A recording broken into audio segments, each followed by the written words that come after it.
Саламатсыңарбы, урматтуу балдар? Сабагыбыздын бүгүнкү темасы байыркы Кытай мамлекети. Сабактын планы. Кытай цивилизациясынын жаралышы жана анын өзгөчөлүктөрү. Бирдиктүү Кытай мамлекети, Цин жана Хан династиялары. Диний философиялык окуулар. Конфуций жана Лао Цзы. Улуу Кытай дубалы. Байыркы Кытай маданияты. Цымат Сандын эмгегинин кыргыздар үчүн тарыхый мааниси.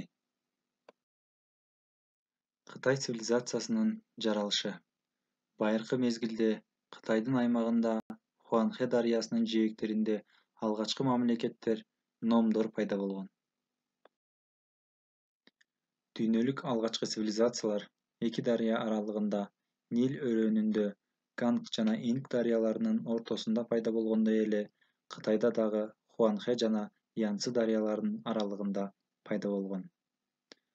Алардын кесиби аңчылык кылышкан, балык уулоочулук, малчылык, карапачылык, чопой иштетүү, кол өнөрчүлүк жана жибек өндүрүү болгон.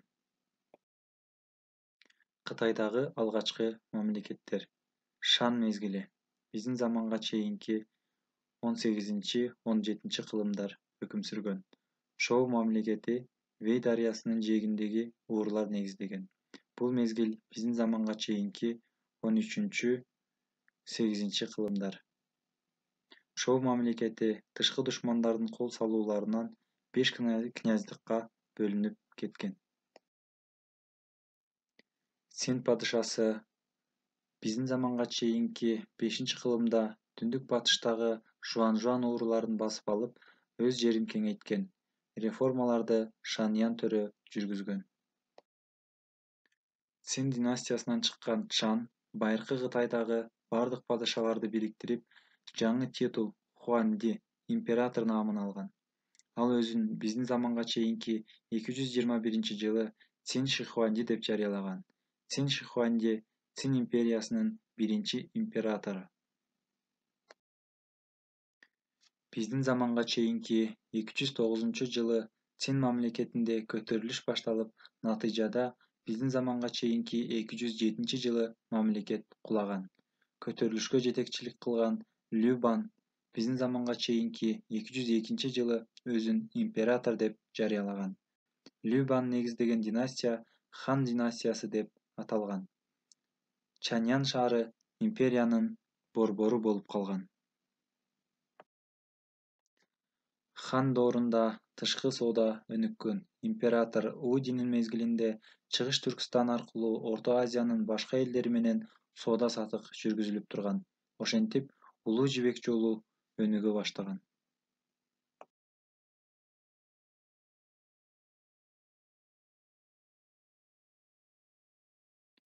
Конфуций байыркы Кытай ойчулу. Ал биздин заманга чейинки 551-жылы 28-сентябрда туулган.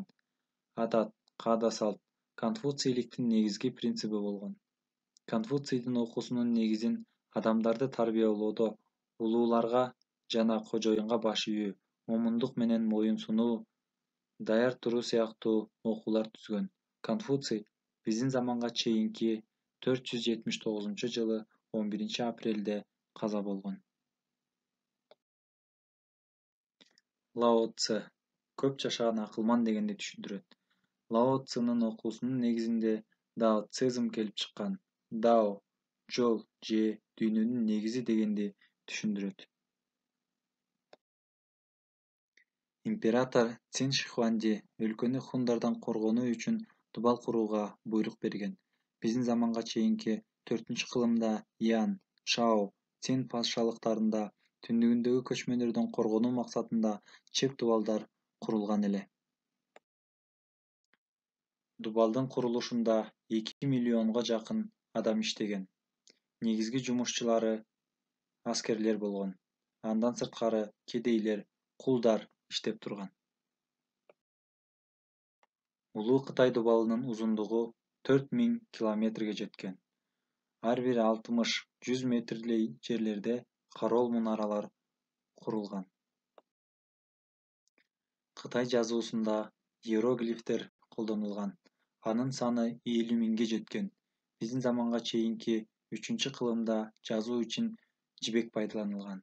Кытайлар биздин замандын 1-кылымында тарыхта биринчи жолу кагазды ойлоп табышкан.